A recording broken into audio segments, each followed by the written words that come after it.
Still watching these videos? Tonight we're doing steak. So we've got all the seasoning set up. We're going to mix everything together into like a seasoning blend. That way we can control the flavors in it. Again, I don't have a recipe for it. It's a little bit of this, a little bit of that. What you feel like, what looks good. Once we get everything mixed up, we're going to season the steak. And as always, we're going to have one dirty hand and one clean hand. So I'm going to move the seasoning over the side, season one side, flip it over, season the other. Big mistake that a lot of people make is they'll season the steak right away and then throw it on the grill or throw it in the pan.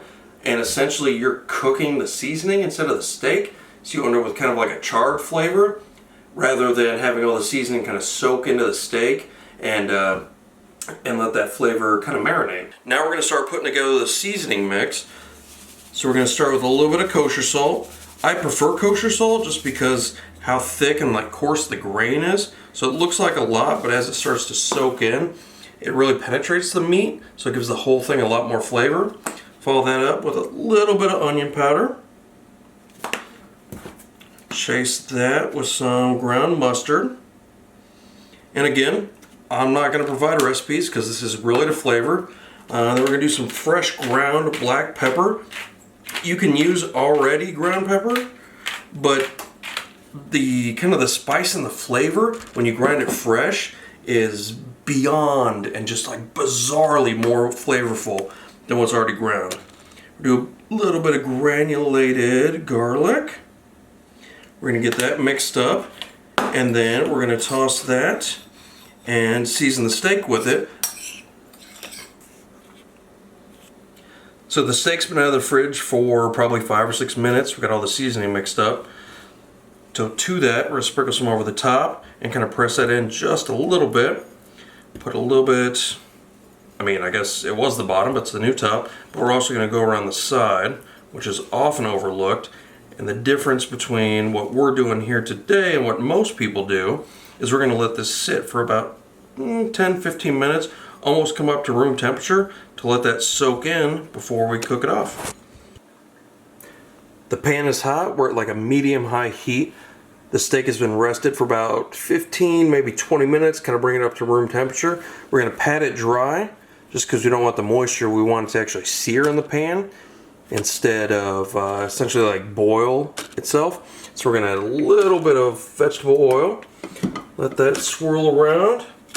We got our tongs, and we're going to take that over. And you can hear that kind of hard sear sound. So we're going to go for a little bit. You don't want to mess with it. Like once it sits there, you can move the pan around, but you don't want to mess with the steak because you want it to create that crust.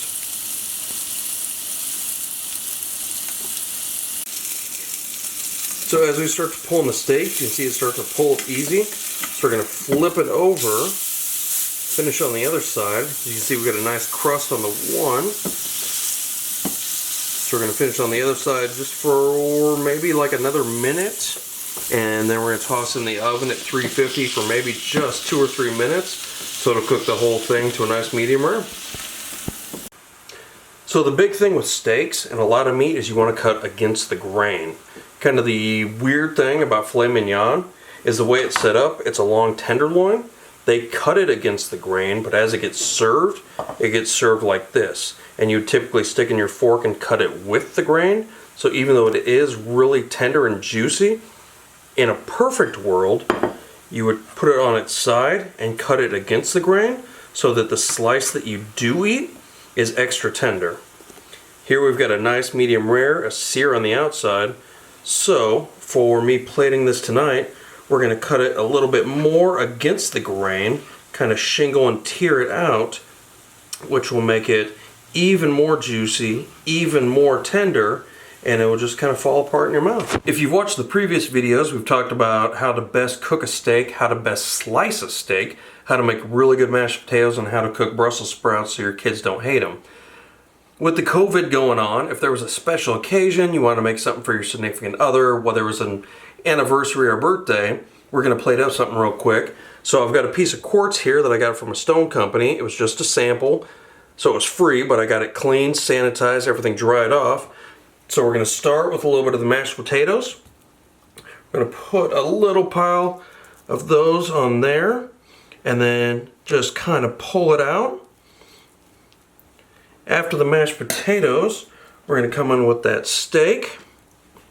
And then on the back side, those seared Brussels sprouts.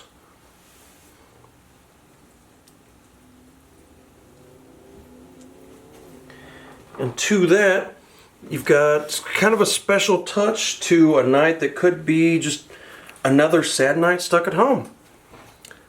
So this is method cooking.